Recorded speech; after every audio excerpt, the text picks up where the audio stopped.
창세기 35장 1절부터 15절까지의 말씀입니다. 한 목소리로 읽겠습니다. 시작.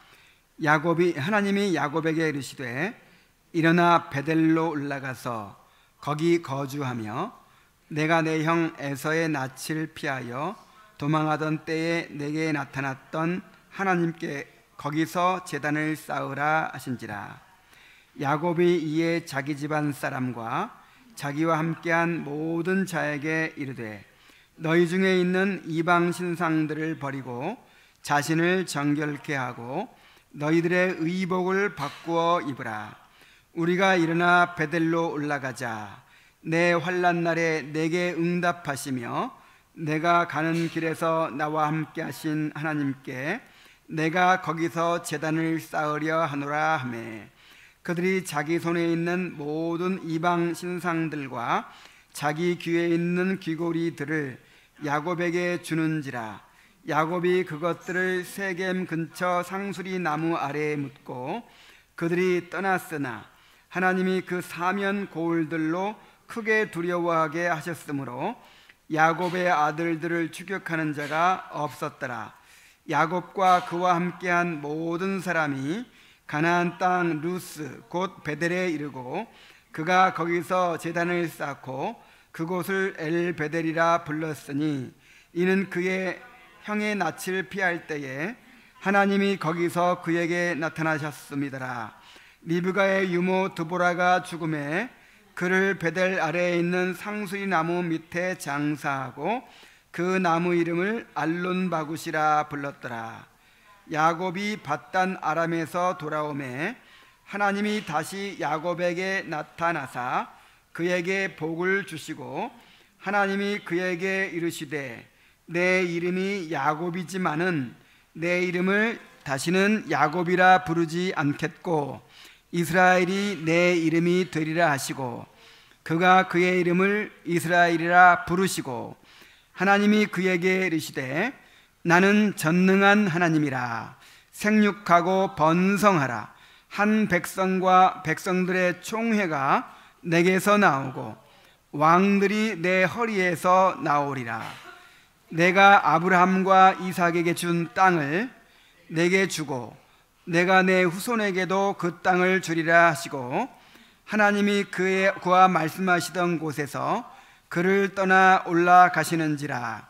야곱이 하나님이 자기와 말씀하시는 곳에 기둥 곧 돌 기둥을 세우고 그 위에 전제물을 붓고 또 그 위에 기름을 붓고 하나님이 자기와 말씀하시던 곳의 이름을 베델이라 불렀더라. 아멘. 야곱은 하나님의 은혜로 라반의 집을 벗어나고 또한 에서와도 화해를 이루어 무사히 가나안 땅으로 돌아오게 되었습니다. 그런데 하나님이 야곱을 가나안 땅으로 돌아오게 하신 이유가 무엇입니까? 그냥 하란에서 살도록 버려두시지 않고 왜 굳이 그렇게 목숨을 걸고 가나안 땅으로 오게 하셨을까요? 그가 언약의 계승자였기 때문이죠. 그가 언약의 계승자로서 아브라함에게 주신 언약을 따라서 믿음의 조상으로서 살아가도록 하시기 위해서였습니다. 자, 그런데 야곱은 라반의 소나기에서 벗어나서 또 그렇게 두려워하던 에서와도 화해를 이루고 이제 평안을 얻게 되자 일찍이 베델에서 하나님을 만났을 때 하나님이 약속하신 대로 자기를 지켜주시고 가나안 땅으로 돌아오게 해주시면 내가 베델에 와서 하나님을 경배하겠습니다 라고 그 서원했던 것을 망각해버렸어요. 대신에 자신의 집을 세우는 데만 열중하여 베델로 올라가지 않고 요단강 서편 숲곳에서 한 10여 년을 보냅니다. 그리고 그 요단강을 건너서 이제 가나안 땅 세겜으로 와서 세겜에서 자기가 거처할 땅을 사요. 내가 이제 이 세겜에서 자리를 잡고 평안을 누리며 살아야겠다.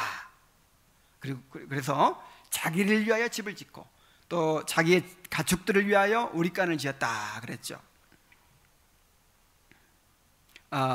그리고 이제 그 세겜에서 이방인들과 가까이서 그렇게 살아가는 것입니다. 이렇게 하나님에 대한 의무를 저버리고 살아가다 보니까 야곱은 족장으로서 영적인 지도력을 상실하게 되었고, 야곱의 가족들은 이방 문화에 젖어서 하나님과 멀어지게 되었습니다. 이러한 상태에서 야곱의 가정은 큰 위기를 만납니다. 야곱의 외동딸 디나가 세겜에게 강간을 당하고, 야곱 본인도 평생 수치지만 야곱의 집안 자체가 큰 수치를 당하게 돼요. 그리고 야곱의 이 아들들이 복수를 한다고 하면서 그 세겜 부족 전체를 다 학살하는 그런 엄청난 일이 벌어지게 됩니다. 자, 외부에서 흘러들어온 낯선 부족이 그 가나안 땅에 정착해 살고 있는 그 세겜 부족 사람들을 다 학살해 버렸어요. 이 가나안의 다른 족속들이 가만 보고 있겠습니까? 그래서 야곱은 이제 이 가나안 족속들이 이제 자기들을 방어하기 위해서 이 새로 침략해온 이 새로운 부족들을 몰아내기 위해서 연합해 가지고 쳐들어올 그런 두려움을 느끼게 되었습니다. 그야말로 야곱과 야곱의 모든 이 부족들이 이제 가나안 족속들에게 공격을 받아서 멸망할 수밖에 없는 그런 절대절명의 위기를 당하게 된 것입니다. 이러한 위기 상황에서 다시 하나님이 야곱을 찾아오셨습니다. 하나님은 이러한 위기의 상황을 통해서 야곱의 가족이 철저하게 회개하고 하나님께로 돌이키게 하시고 언약 백성의 삶을 회복하게 하셨습니다. 우리는 마음이 부패하여서 하나님께서 복을 주시면 주실수록 그것을 우상으로 삼는 경향이 있어요. 아무것도 없을 때는 오직 하나님만 바라보고 살죠. 그런데 하나님이 이것저것 하나님의 선하심을 드러내시기 위해서 이것저것 많은 것들을 주시면 이제 그것들이 우리의 소망이 되고 위로가 되는 거예요. 그래서 오히려 하나님께로부터 멀어질 때가 많습니다. 그리하여 언약 백성으로서의 소명을 잃어버리고 하나님의 위로와 평안을 잃어버리고 영육간에 고통을 당하게 될 때가 있습니다. 이대로 내버려 두면 영영 하나님과 멀어져 버릴 수밖에 없어요. 그러나 언약에 신실하신 하나님은 결코 자기 백성들을 그냥 버려두시지 않습니다. 우리가 길을 벗어날 때마다 항상 먼저 찾아오셔서 우리를 깨우쳐 주시고 다시 하나님께로 돌이키게 하시고 언약 백성의 삶을 회복하게 하십니다. 이러한 은혜가 있기 때문에 오늘 우리가 이 자리에 있게 된 것입니다. 이렇게 끊임없이 우리를 하나님께로 돌이켜 주신 은혜가 있기 때문에 우리가 끝까지 하나님의 언약 안에서 살아갈 수가 있는 것입니다. 본문을 통해서 우리를 자기에게로 돌이켜 주시는 언약에 신실하신 하나님을 바라보고 더욱 믿고 순종할 수 있게 되기를 바랍니다. 자, 먼저 1절에 보면은 하나님은 위기에 처한 야곱에게 찾아오셔서 베델로 올라가서 거기 거주하며 단을 쌓으라고 말씀하십니다. 하나님은 일찍이 베델에서 세워주신 언약과 그동안 베풀어 주신 은혜를 기억하고 야곱이 했던 서원을 이제 지키라고 요구하시는 것입니다. 그 서원 지키는 게 그렇게 중요한가요? 한번 단을 쌓고 제사를 드리는 게 그렇게 중요합니까? 단지 제사 한번 드리라는 게 아니죠. 하나님을 멀리하고 이방 문화에 젖어서 살아가고 있는 삶에서 돌이켜서 언약 백성으로서의 삶을 회복하라는 것입니다. 그런데 그것이 무엇으로부터 시작이 됩니까? 하나님께 대한 예배로부터 시작하는 거예요. 이 말씀은 사실 하나님이 10년 전에 야곱에게 라반의 집을 떠나 가나안으로 돌아가라고 하실 때 주셨던 말씀이에요. 그때 하나님께서 이렇게 말씀하셨습니다. 창세기 31장 13절에 보면은 나는 베델 하나님이라 내가 거기서 기둥에 기름을 붓고 거기서 내게 서원하였으니 지금 일어나 이곳을 떠나서 내 출생지로 돌아가라. 자, 돌아가는 이유가 뭐예요? 네가 서원했으니 돌아가라는 거예요. 나를 섬기기로, 나에게 헌신하기로, 언약 백성으로 살아가기로 그렇게 서원을 했으니 그 서원을 지키라는 것입니다. 그 서원을 지키기 위해서 돌아가라는 거예요. 그런데 바단 아람에서 돌아온 지 10년이 지나도록 이 서원을 지키지 않고 자신의 집을 세우는 일에만 몰두하면서 하나님과 멀어져 가고 있었기 때문에 하나님께서 고난을 통해서 그를 다시 부르신 것입니다. 저는 이 똑같은 말씀을 이렇게 2번 반복해서 주시는 것을 보면서 그 요나 생각이 났어요. 요나도 요나서 1장 2절에 보면은 너는 일어나 저 큰 성읍 니느웨로 가서 그것을 쳐서 외치라. 그 악독이 내 앞에 상달하였음이니라. 이렇게 명령하셨죠. 그런데 요나는 하나님의 낯을 피하려고 다시스로 가는 배를 탔습니다. 다시스는 저 스페인 땅 끝에 있는 도시예요. 니느웨는 다시스는 서쪽으로 땅 끝에 있는 도시고 니느웨는 동방이죠. 그러니까 아예 그냥 하나님도 못 찾도록 아주 멀리 가버리려고 했던 것이죠. 그런데 어떻게 하나님의 손을 피할 수 있습니까? 하나님께서 요나가 타고 있는 배에 대풍을 내리시고 배가 깨어질 위기에 처하게 만드셔서 그 풍랑에는 바다에 던져지게 하셨습니다. 그리고 큰 물고기를 준비하셔서 요나를 삼키게 하심으로써 요나가 다시스로 가는 것을 막으셨어요. 그리고 다시 물고기가 어디에 토해 놨겠습니까?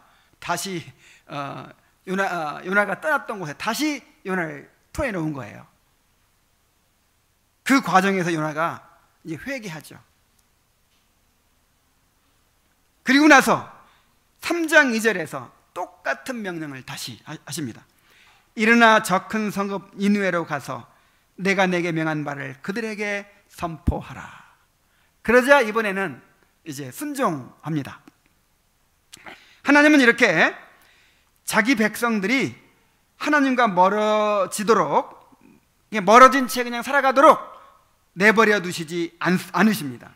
반드시 자기에게로 돌이키게 하십니다. 하나님의 진노와 심판은 죄인들을 그냥 죄악 가운데 버려두시는 것으로 드러납니다. 하나님을 마음에서 몰아내고 자기중심적으로 살아가도록 내버려 두시고 그 결과를 거두게 하시는 것이 하나님께서 내리시는 가장 큰 형벌이에요. 그러나 하나님은 자기 백성들에게는 그렇게 하지 않으십니다. 절대로 그냥 내버려 두지 않으십니다. 아브라함이나 이삭이나 야곱의 삶을 보십시오. 그들이 언약에 신실해서 끝까지 믿음을 지킨 게 아니에요. 우리가 그동안 계속 살펴봤지만 끊임없이 믿음을 잃어버리고 그 다음에 인간적인 수단과 방법을 따르고 그렇게 하나님을 떠나서 그렇게 하나님과 멀어져 살다가 고난과 위기를 자초합니다. 그냥 내버려 두면요, 그냥 이방인들에게 섞여가지고 그냥 흡수되어 버릴 수밖에 없는 상황이고, 어떨 때는 이제 이방인들에 의해서 멸죄를 당할 수밖에 없는 그런 상황, 그런 위기에 처합니다. 그런데 하나님께서 그래서 그대로 내버려 두시질 않아요. 아브라함이나 이삭이나 야곱이 먼저 하나님께 부르짖습니까? 부르짖지도 않아요. 하나님이 먼저 찾아가십니다. 하나님이 먼저 찾아가셔서 말씀하시고 다시 돌이켜 주시고 더 큰 죄에 빠지는 걸 막아주시고 또 위기에서 건져주시고, 그래 다시 그 자리에 데려다 놓으시는 거예요. 다시 언약 백성으로 살아가도록 회복시켜 주시는 거예요. 자, 그런데 하나님께서 자기 백성을 돌이키시는 방법이 무엇입니까? 야곱에게 하셨던 것처럼 하나님은 고난을 통해서 자기 백성을 부르십니다. 칼빈은 본문에 대한 주석에서 이렇게 이야기를 합니다. 모세는 하나님께서 한번 포용하신 자기 교회를 결코 버리지 않으시고 그 구원을 이루실 것이라는 사실을 한 개인의 삶 속에서 보여준다. 그러나 우리는 하나님의 구조 절차를 주목하지 않으면 안 된다. 하나님이 구원하시는 절차가 있대요. 순서가 있대요. 자, 하나님께서 자기 백성을 돌이키실 때, 자, 어떤 순서로, 어떤 절차로 돌이키십니까? 하나님께서는 자기 종에게 즉시 나타나지 않으셨다. 하나님은 먼저 그를 과도한 슬픔과 걱정으로 고통을 받게 하셨다 그랬어요. 하나님은 야곱에게 커다란 위기를 허락하십니다. 그냥 말해가지고는 야곱이 알아듣겠어요, 못 알아듣겠어요? 그렇게 하나님을 잊어버리고 그냥 서원 지킬 생각은 전혀 하지도 않고, 그래 자기 집안을 신앙으로 인도하지도 않고, 아이들은 그냥 그렇게 이방인들과 어울려 지내고, 자식들은 그렇게 불신자처럼 포악한 사람들로 성장하고, 이렇게 되도록 내버려 둔 채로 그냥 그 이방인들과 함께 섞여서 그렇게 살아가고 있는 거예요. 그냥 내버려 두면 절대로 안 돌아갑니다. 그래서 하나님은 야곱에게 큰 위기를 허락하신 것입니다. 얼마나 큰 어려움이었겠어요. 딸이 그런 일을 당했죠. 자식들이 그런 일을 저질렀죠. 더군다나 이제 가나안 온 족속들이 야곱을 대적하여 이제 공격하려고 하는 이런 위기를 맞이한 거예요.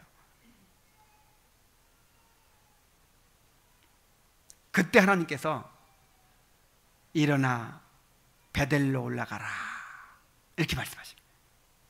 야곱이 머뭇거렸습니까? 즉시 일어나 올라갑니다.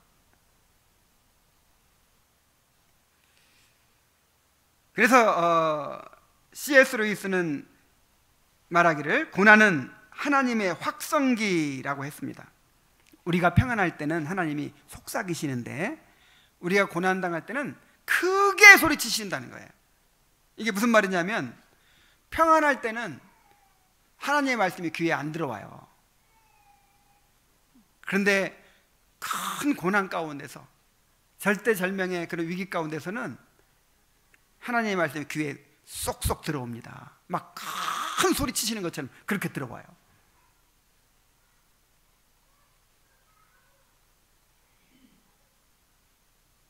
그러므로 우리가 고난을 만날 때 큰 소리로 외치고 계시는 하나님의 음성에 귀를 기울여야 합니다. 우리가 어디서 길을 벗어나게 되었는지를 깨닫고 다시 하나님께로 돌이켜야 합니다. 하나님은 우리를 부르신 목적을 반드시 성취하십니다. 반드시 그 길을 가게 하십니다. 하나님은 실패가 없는 분이에요. 그러므로 어차피 가야 할 길이라면 방황하지 말고 주저하지 말고 바로 가야 합니다. 순종해야 합니다. 바울처럼 그리스도 예수께 잡힌 바 된 그것을 잡으려고 쫓아가는 삶이 되어야 돼요.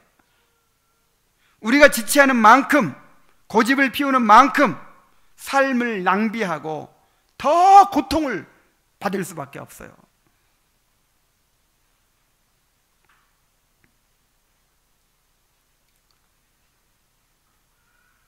우리를 돌이키게 하시는 분은 하나님이십니다. 하나님께서 고난을 통해 부르실 때 즉시 순종하는 성도들이 되기를 바랍니다. 자, 이제 순종하는 야곱의 모습을 봅시다. 2절부터 5절까지의 말씀입니다. 야곱이 이에 자기 집안 사람과 자기와 함께한 모든 자에게 이르되 너희 중에 있는 이방 신상들을 버리고 자신을 정결하게 하고 너희들의 의복을 바꾸어 입으라. 우리가 일어나 베델로 올라가자. 내 환난 날에 내게 응답하시며 내가 가는 길에서 나와 함께 하신 하나님께 내가 거기서 제단을 쌓으려 하노라 하매 그들이 자기 손에 있는 모든 이방 신상들과 자기 귀에 있는 귀고리들을 야곱에게 주는지라. 야곱이 그것들을 세겜 근처 상수리 나무 아래에 묻고 그들이 떠났으나 하나님이 그 사명 고울들로 크게 두려워하게 하셨으므로 야곱의 아들들을 추격하는 자가 없었더라 그랬어요. 야곱은 하나님의 말씀에 즉시 순종하여 세겜에서의 생활을 철저하게 청산하고 베델로 올라가고자 했습니다. 자, 이를 위해서 야곱은 집안 모든 사람들에게 세 가지를 명령합니다. 첫째로 이방 신상을 버리게 했습니다. 아니, 야곱은 믿음의 족장인데 구약 교회인데 그 당시 세계에서 유일한 교회잖아요. 그런데 이런 거룩한 하나님의 사람의 집안에 뭐가 있었어요? 우상이 있었어요. 이방 신상이 있었어요.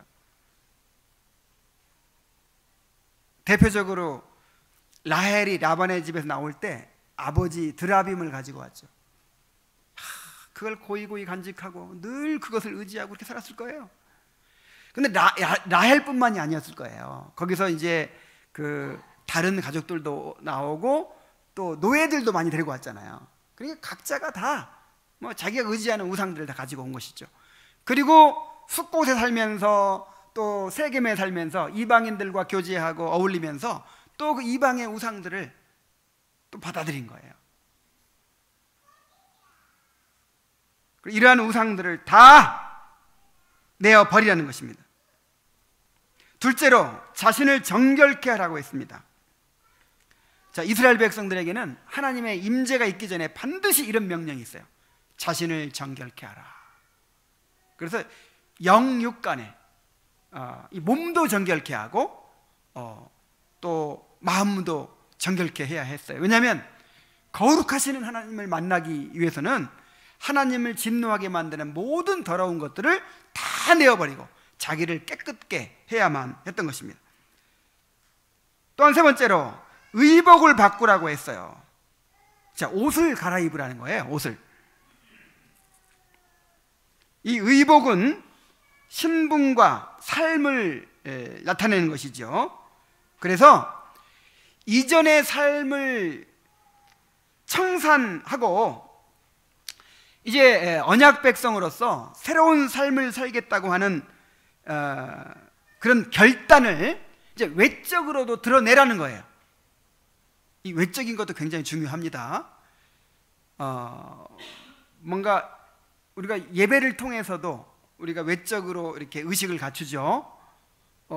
그런 외적인 어떤 행동 속에도 우리의 마음이 담기는 거예요. 그래서 내 삶을 바꾸겠습니다 하는 의미로 의복을 바꾸라는 거예요. 야곱은 비로소 믿음의 족장으로서 영적인 지도력을 행사하고 있습니다. 원래 이렇게 해야 되는 거예요. 원래 야곱은 위기를 만나고 나서 자, 두 가지죠. 위기를 만나고 하나님의 말씀을 들은 거예요. 이것이 하나님께서 위기를 통해서 우리 마음 밭을 일구어 놓으시고 갈아엎으시고, 그 다음에 말씀을 통해서 이제 씨앗을 심으시는 거예요.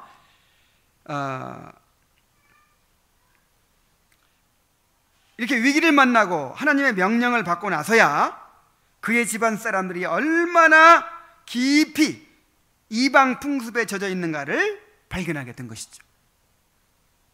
이제 문제의식을 느끼게 된 거예요. 어쩌다 우리 집안이 이 지경이 되었나. 그래서 이방 문화에 젖어 있던 세겜에서의 삶을 철저히 청산하도록 가족들에게 요구하고 있는 것입니다. 그런데 그 전에는 이 리더십이 통하질 않았어요. 아들들에게 책망을 하니까 아들들이 막 대들잖아요. 그러니까 야곱이 또 아무 말도 못하잖아요. 그런데 완전히 분위기가 달라졌습니다. 집안의 모든 사람들이 야곱의 말에 순종하여 자기 손에 있는 모든 이방 신상들과 자기 귀에 있는 귀고리들을 야곱에게 내어 주었습니다. 여기서 귀고리는 그냥 액세서리가 아니에요. 이것은 이제 거기다 주문을 새겨 넣어가지고 귀에도 걸고 코에도 걸고, 그 다음에 이제 자기의 어떤 소망을 거기다 빌고, 그 다음에 또 그것으로 악귀를 물리치고 하는 일종의 부정 역할을 하는 그런 작은 우상들이었습니다. 귀고리도 그런 것들까지 다 내놓습니다. 야곱은 이것들을 모두 상수리나무 아래에 묻고 가족들을 이끌고 베델로 떠났습니다. 이것들을 모두 땅속에 묻은 것은 지금까지 살아왔던 불신앙적인 삶을 완전히 청산한다는 의미가 있어요. 그리고 원문에는 이 상수리나무에 정관사가 있습니다. 그러니까 번역하면 어떻게 됩니까? 그 상수리나무가 돼요. 그 상수리나무. 그러니까 어떤 특정한 상수리나무를 가리키는 거예요. 근데 이 아브라함이 갈대아 우르에서 하나님의 부르심을 받고 가나안 땅에 왔을 때 맨 처음에 도착한 곳이 어디냐면 세겜이에요. 이 세겜에서 상수리나무에서 하나님을 만납니다. 하나님이 상수리나무에 나타나셔서 그에게 말씀하셨고, 아브라함은 그 자리에서 제단을 쌓고 하나님 앞에 제사를 드렸어요. 그래서 이제 그 상수리나무, 아브라함이 하나님을 만나고 제단을 쌓았던 그 상수리나무 아래에서 이제 모든 우상 숭배를 청산하고 아브라함이 가졌던 언약 신앙으로 다시 돌아가겠다는 결단을 나타낸 것입니다. 이제 야곱의 가정에는 놀라운 회개의 역사, 그야말로 개혁의 역사가 일어나게 되었습니다. 자, 우리에게도 때때로 이러한 회개와 삶의 개혁이 필요합니다. 요즘 우리가 함께 읽고 있는 역대기서에 보면 여호사밧이나 아사왕이나 또는 히스기야나 요시야 같은 그런 선한 왕들이 등장해가지고 개혁을 하죠. 우상의 제단들을 다 헐어버리고, 그 다음에 퇴락한 성전을 다시 수리하고, 또 제사와 절기를 회복합니다. 그리고 율법을 가르칩니다. 그리하여 나라가 다시 영적인 부흥이 일어나게 되고 이제 하나님의 축복을 누리게 되죠. 모두가 다 행복해하죠. 그런데 이것이 몇 년 갑니까? 얼마 못 가요. 어느새 스멀스멀 우상의 제단들이 막 생겨나기 시작합니다. 어느새 사람들이 하나님으로부터 떠나기 시작해요. 성전이 자꾸 퇴락하기 시작해요. 제사와 절기들을 소홀히 하기 시작해요. 그래서 점점 나라가 다시 옛날로 돌아가 버리는 거예요. 그러면 또 다른 이제 선한 왕이 나타나 가지고 또 개혁을 합니다. 그래서 개혁을 하고 축복을 받고, 축복을 받으니까 다시 우상 숭배하고 징계를 받고, 어려워지니까 다시 또 개혁을 해서 이제 예배를 회복하고 하나님과 관계를 회복하고 하는 이런 일들이 계속 반복돼요. 이런 모습을 보면서 야, 참 한심하기도 하다, 그렇게 생각할지 모르겠는데, 이것이 바로 우리의 모습입니다. 우리의 그 이스라엘 백성들의 역사는 우리의 모습을 보여주는 거울이라 그랬어요. 이들의 역사를 통해서 무엇을 발견해야 돼요? 우리 자신의 모습을 발견해야 돼요.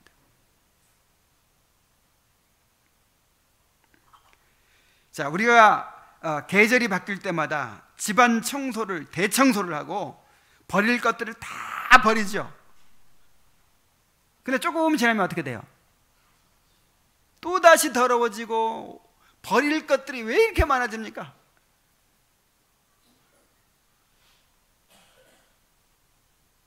영적으로도 마찬가지예요. 우리가 회개하고 은혜를 경험하고 나서도 금방 다시 우리 마음속에 우상들이 생겨나고 하나님을 의지하는 믿음이 약해지고 또 영적인 의무들을 소홀히 하게 되는 그런 일들이 일어납니다. 그러므로 우리에게도 계속해서 회개하고 우리 삶을 개혁하는 일이 필요합니다. 우리도 계속해서 우리 마음 가운데 담아두고 있는 우상들을 내버리고 마음을 정결하게 하고 의복을 갈아입는 일들이 필요한 것입니다. 그런데 중요한 것은 이렇게 회개하고 하나님께 돌이키는 것조차도 우리 스스로 할 수 없다는 거예요. 하나님께서 그렇게 돌이키게 해 주셔야만 돌이킬 수 있다는 것입니다.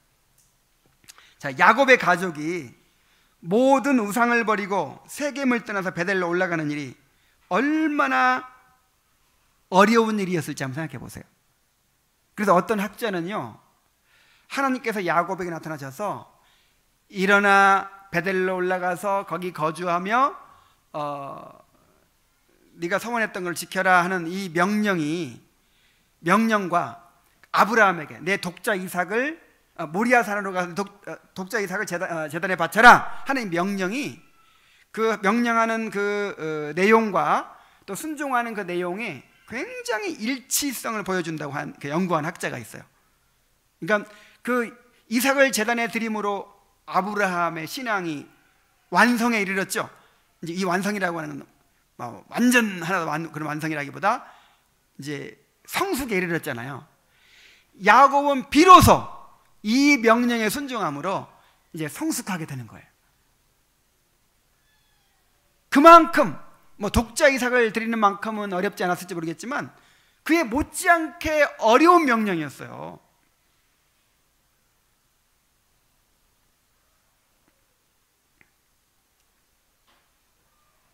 자, 오랜 세월 자신들이 아끼고 의지하던 우상들을, 귀고리들, 의복들을 다 내어버리는 것이 얼마나 어려운 일이었겠습니까? 정말 자기가 가장 애지중지 아끼던 것들이었잖아요.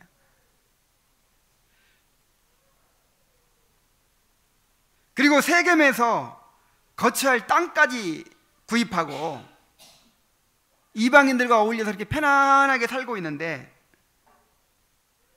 모든 가족들이 다시 그곳을 떠나서 베델로 올라간다는 것이 얼마나 또 어려운 일이었겠습니까?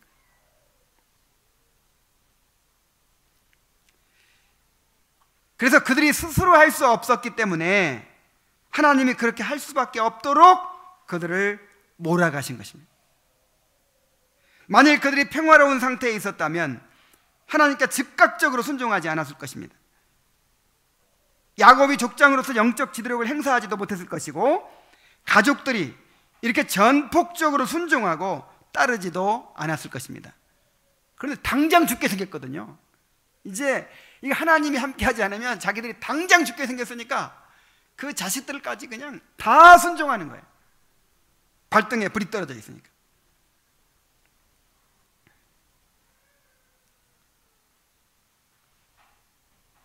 하나님께서 가나안 족속들의 위협을 통해서 그들을 두렵게 하시고 낮추셨기 때문에 이토록 쉽게 포기하고 순종할 수가 있었던 것입니다.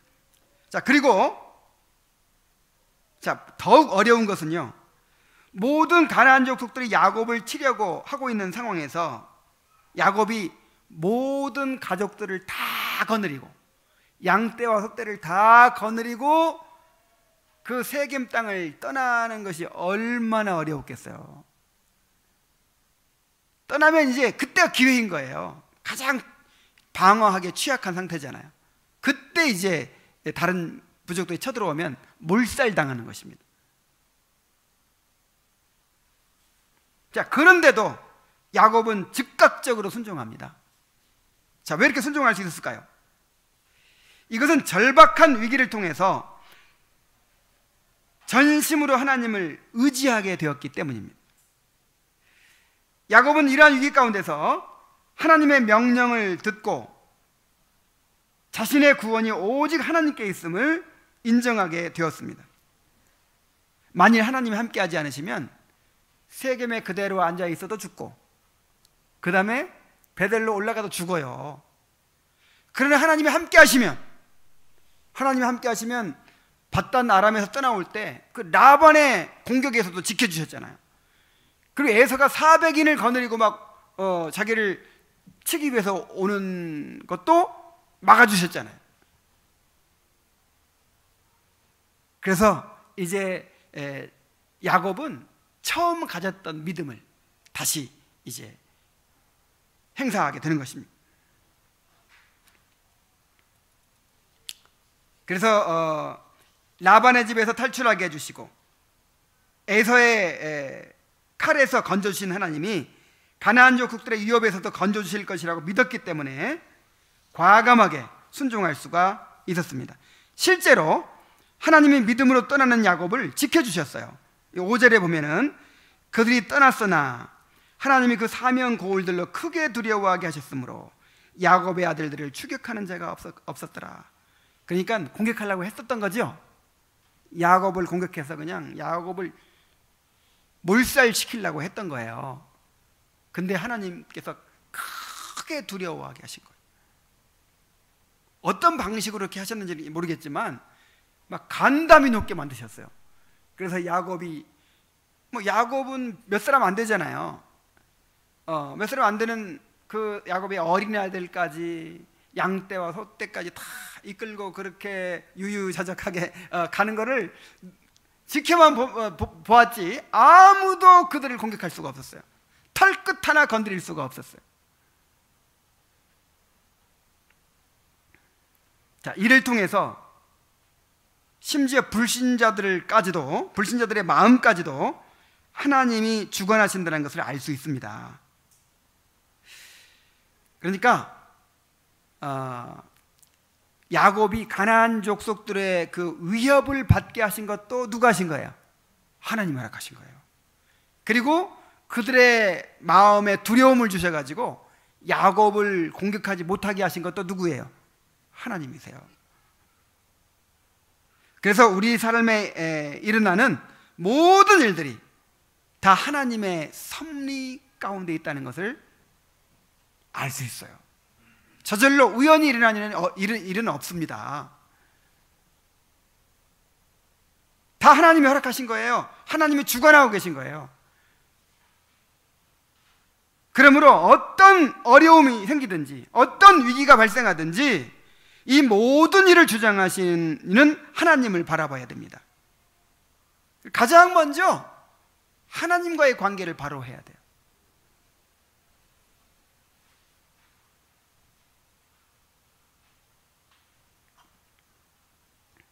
우리는 끊임없이 하나님으로부터 벗어나려고 하지만 그때마다 하나님께서 우리를 다시 돌이키게 해주시기 때문에 우리가 하나님을 떠나지 않고 이렇게 살고 있습니다.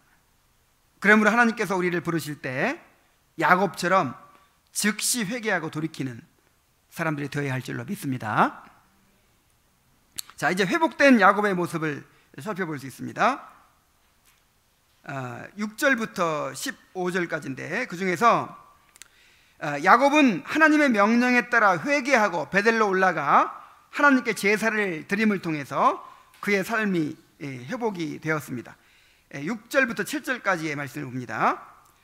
야곱과 그와 함께한 모든 사람이 가나안 땅 루스 곧 베델에 이르고 그가 거기서 제단을 쌓고 그곳을 엘베델이라 불렀으니 이는 그의 형의 낯을 피할 때에 하나님이 거기서 그에게 나타나셨습니다라 그랬어요.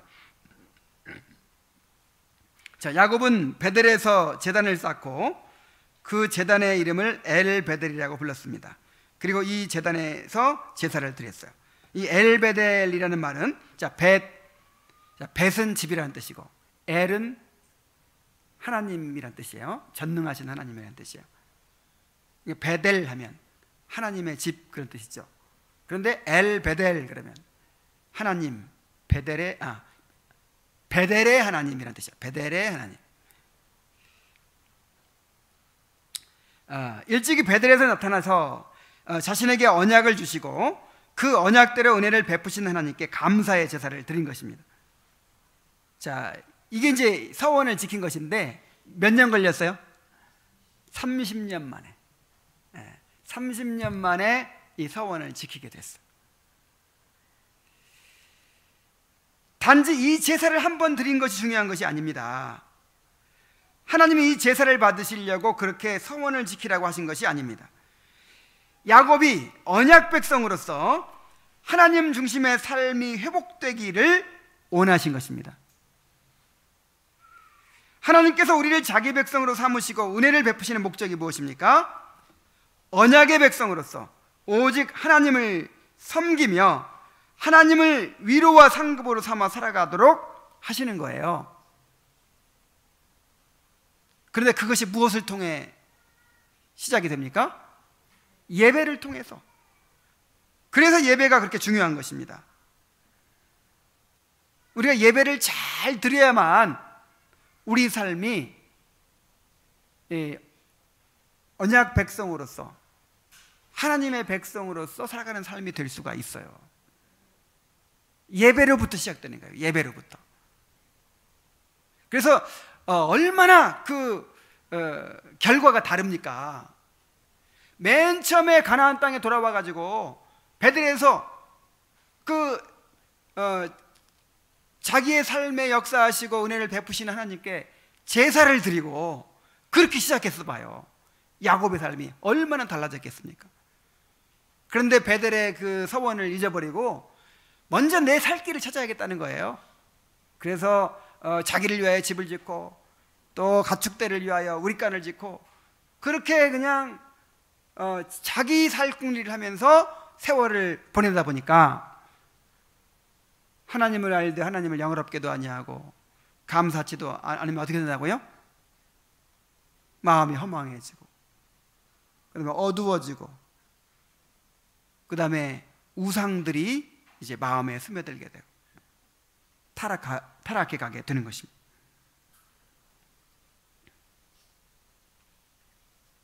항상 하나님을 예배하는 일에 우선순위를 두게 되기를 바랍니다. 하나님을 예배하고 하나님의 말씀을 듣는 일을 무엇보다도 먼저 우리가 마음을 두고 또 헌신해야 돼요. 그게 첫 단추예요. 첫 단추. 이 첫 단추가 잘못 채워지면 나머지 단추를 아무리 잘 채우려고 해도 다 잘못 채워지게 되죠. 첫 단추를 제대로 채우면 나머지는 저절로 잘 채워지는 것입니다. 예배를 잘 드리는 성도들이 되시기 바랍니다. 이 제사를 통해서 야곱의 삶은 회복되었습니다. 자, 9절부터 13절까지를 봅니다. 야곱이 밧단아람에서 돌아오매 하나님이 다시 야곱에게 나타나사 그에게 복을 주시고 하나님이 그에게 이르시되 내 이름이 야곱이다마는 내 이름을 다시는 야곱이라 부르지 않겠고 이스라엘이 내 이름이 되리라 하시고 그가 그의 이름을 이스라엘이라 부르시고 하나님이 그에게 이르시되 나는 전능한 하나님이라 생육하여 번성하라 한 백성과 백성들의 총회가 내게서 나오고 왕들이 내 허리에서 나오리라 내가 아브라함과 이삭에게 준 땅을 내게 주고 내가 내 후손에게도 그 땅을 주리라 하시고, 하나님이 그와 말씀하시던 곳에서 그를 떠나 올라가시는지라. 자, 모세는 이렇게 기록합니다. 야곱이 밧단 아람에서 돌아오매 하나님이 다시 야곱에게 나타나사 그에게 복을 주셨다 그랬어요. 야곱이 어디서 돌아왔다고요? 네, 밧단 아람에서 돌아오매, 야곱이 밧단 아람에 돌아오니까 하나님이 그에게 복을 주셨다. 자, 근데 실제로는 야곱이 밧단 아람에서 돌아온 지가 몇 년 됐어요? 지금 10년이 지났잖아요. 10년이 지났는데 지금까지는 돌아온 게 아니에요. 베델에 와서 하나님 앞에 제사를 드렸을 때, 그때야 비로소 밧단 아람에서 가나안 땅으로 돌아온 곳으로 간주하는 것입니다.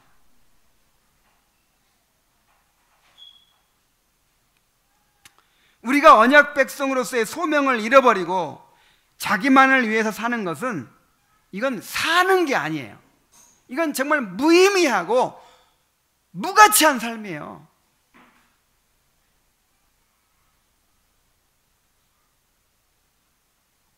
하나님께 돌이키기 전까지는 우리의 삶은 목적을 잃은 삶이고 방황하며 표리하는 삶일 수밖에 없습니다.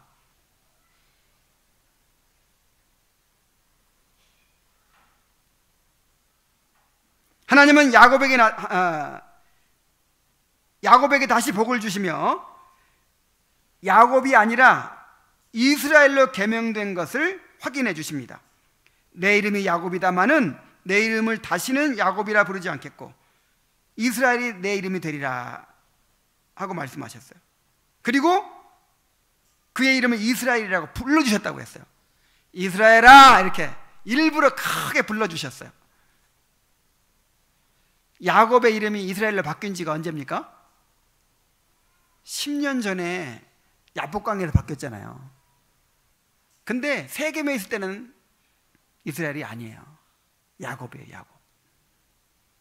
베델에 와서 하나님을 예배할 때 다시 언약 백성으로의 삶이 회복되니까 그때야 이제 이스라엘이 된 거예요. 우리가 옛사람을 벗어버리고 새 사람을 입으라고 그랬죠.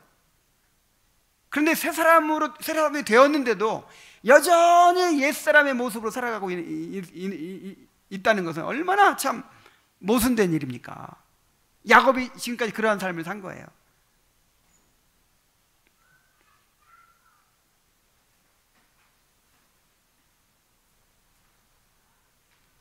그리고 아브라함과 이삭에게 주셨던 언약이 야곱의 것이 되었음을 확인해 주십니다.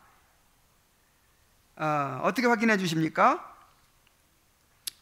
하나님이 그에게 이르시되 11절에 보면은 나는 전능한 하나님이라 생육하고 번성하라. 한 백성과 백성들의 총회가 누구한테서 나오고? 너에게서 나오고 왕들이 내 허리에서 나오리라. 내가 아브라함과 에서에게 준 땅을 누구한테 주고? 너에게 주고 내가 너의 후손에게도 그 땅을 주리라 하시고. 자, 이제 아브라함과 이삭에게 주셨던 언약이 완전히 누구 것이 되는 거예요? 물론 이제 이 언약은 옛날부터 야곱에게 주어진 것이지만 이거를 확실하게 확증해 주는 것이죠. 이제 너에게 네가 완전히 언약의 계승자임을 내가 인정해 준다. 너를 통해 내가 이루겠다.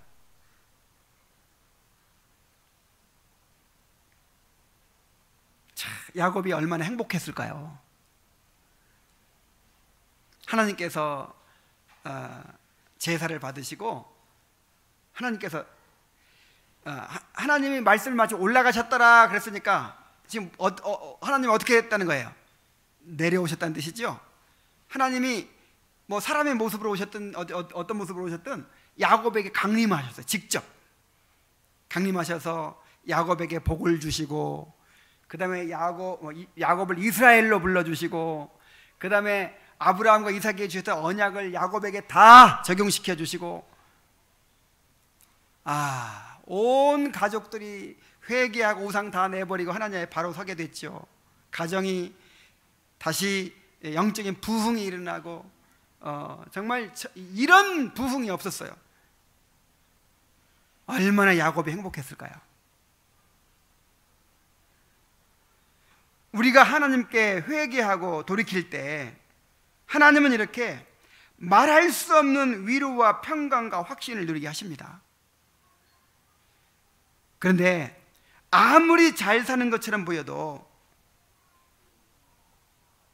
이 하나님의 백성들이 하나님께 대한 의무를 저버리고 하나님과 멀어져 있을 때 결코 행복할 수가 없어요. 아무리 물질이 많이 생기고 아무리 좋은 일이 많이 생기고 아무리 어디 놀러 다니고 그래도요, 이 영육간의 고통과 불행을 당할 수밖에 없어요. 절대로 행복할 수가 없어요, 택한 자라면.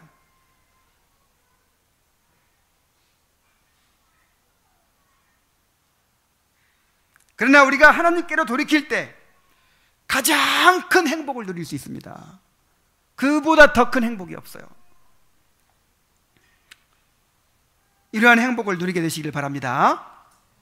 하나님을 예배하고 정말 온전히 하나님께 돌이키고 이 언약 백성의 삶을 회복해서 충만한 행복을 누리세요. 하나님의 위로와 평안을 누리세요. 자, 이렇게 하나님께 복을 받고 나서 야곱은 그 응답으로 감사의 제사를 또 드립니다. 14절 보세요. 야곱이 하나님이 자기와 말씀하셨던 곳에 기둥 곧 돌기둥을 세우고 그 위에 전제물을 붓고 또 그 위에 기름을 붓고 하나님이 자기와 말씀하시던 곳에 이름을 베델이라 불렀더라. 자, 야곱은 자기와 말씀하시던 곳에 돌기둥을 세웁니다. 또 그 위에 전제물과 기름을 부었습니다. 여기 돌기둥을 세운 것은 이제 기념비를 세운 거예요. 기념비. 야곱은 이곳에서 만난 하나님을 오래도록 기억하기를 원했어요. 그 옛날 그 30년 전에 베델에서 하나님을 만난 경험이 야곱을 지탱해 줬잖아요. 또 30년 후에 다시 이제 그 베델의 경험을 다시 한번 하는 거예요. 더 놀랍게 다시 한번 경험하는 거예요.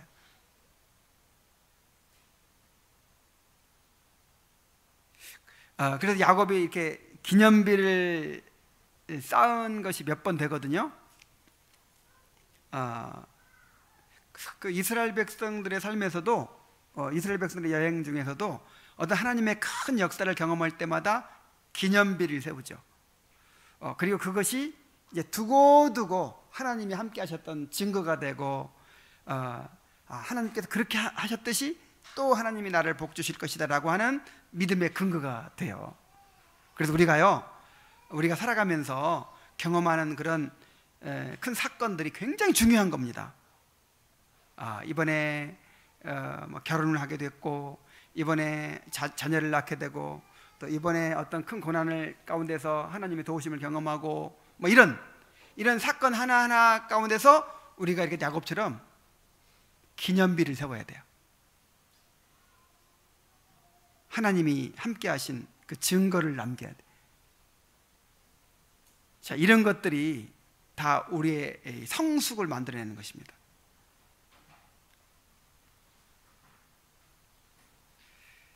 야곱은 그 위에 전제물, 즉 포도주를 부어드리고 그 다음에 기름을 부어드렸습니다. 이것은 하나님께 대한 감사와 헌신을 나타내는 것이죠. 그리고 이곳을 베델, 즉 하나님의 집이라고 부릅니다. 30년 전에도 이미 베델이라고 불렀는데 다시 한번 베델이라고 명명하는 거예요. 이게 아마도 30년 전에 베델이라고 명명을 하고 내게 베델로 돌아와서 하나님을 경배하겠습니다 하고 서원을 했는데 돌아오게 해주셨지만 10년간이나 안 지키고 있었잖아요. 자, 그것에 대한 회개의 마음이 담겼을 것 같고, 그 다음에 또 자기를 다시 돌이켜 주시고, 그 서원을 지키고 하나님을 경배하고 다시 언약 백성의 삶을 회복하게 해주신 그 하나님의 은혜에 감사하는 마음으로 다시 한번 이제 베델이라고 그렇게 명명을 한 것입니다. 하나님께서 우리에게 은혜를 베풀어 주실 때 우리가 이렇게 하나님께 자신을 드려야 합니다. 예배는 하나님의 은혜에 대한 인간의 응답이에요. 자, 우리는 구원받은 사람들이죠. 우리는 은혜 받은 사람들이죠. 그래서 우리 남은 생에는 우리의 할 일이 뭐예요? 이제 감사의 삶을 사는 거예요. 하나님을 예배하는 삶을 사는 거예요. 우리를 그리스도의 보혈로 구원해 주신 그 하나님의 아름다운 덕을 선전하는 삶을 사는 거예요.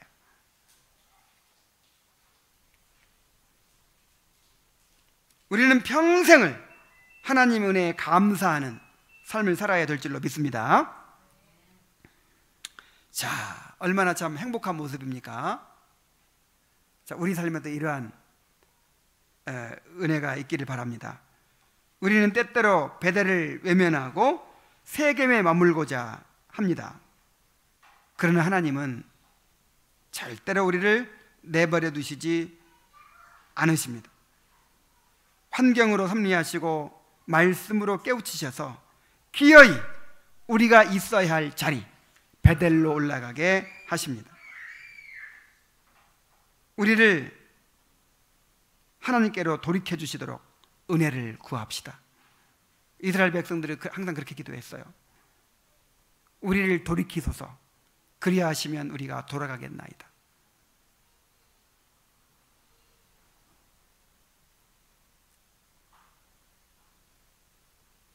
하나님께서 우리에게 말씀하실 때 야곱처럼 즉시 순종하여 모든 우상을 버리고 베델로 올라가는 성도가 되기를 바랍니다. 자, 베델로 올라갑시다.